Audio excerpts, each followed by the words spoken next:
Hello and welcome everybody. Today's video is all about perspective, life, and today's particular example about money, finances, and so on. And apply this to any aspect of life, health, wealth, relationships. So today, talking particularly about wealth, money, financial abundance. Having money and financial abundance, it's all about perspective, as is all aspects of life. So, what happens is we start chasing money. It's like we were conditioned to believe we got to work harder, get a degree, do these things, and chase money to get towards the top to be able to succeed.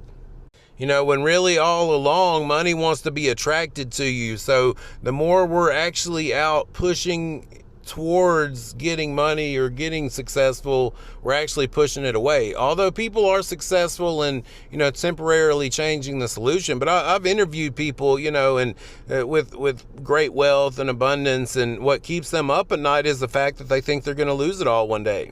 And hang on, this information I'm about to lay down is very, very powerful. Like, it can literally change your life in one day. So what a lot of people do, we work on our I am statements. I am wealthy, I am prosperous, I am, successful. But then we'll get in the store and be like, well, everything costs so much. And, I'm not the kind of person that brings in large amounts of money. So it's like, we'll say I am, and then we'll contradict, so it's like it's leveling out. It's almost like, where's that part that it's going to all turn over to the other side? Where is that coming? So this boils down to the fact that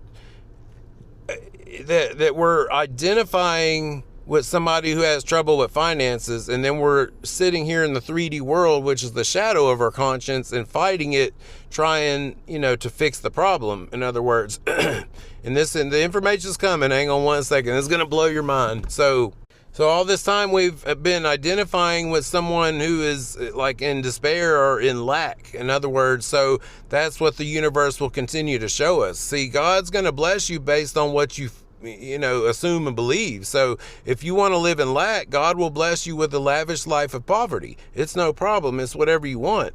So here is the powerful solution. So instead of doing all that, now we identify as a wealthy person who has been having a temporary experience of poverty or, less than favorable conditions when it comes to money. So in other words, you've been wealthy the whole time. You just wanted to know what it was like to be in a lackful situation. But now that you're done with that, you can turn it back and no longer identify with that. Only identify with the wealth and prosperous part of yourself.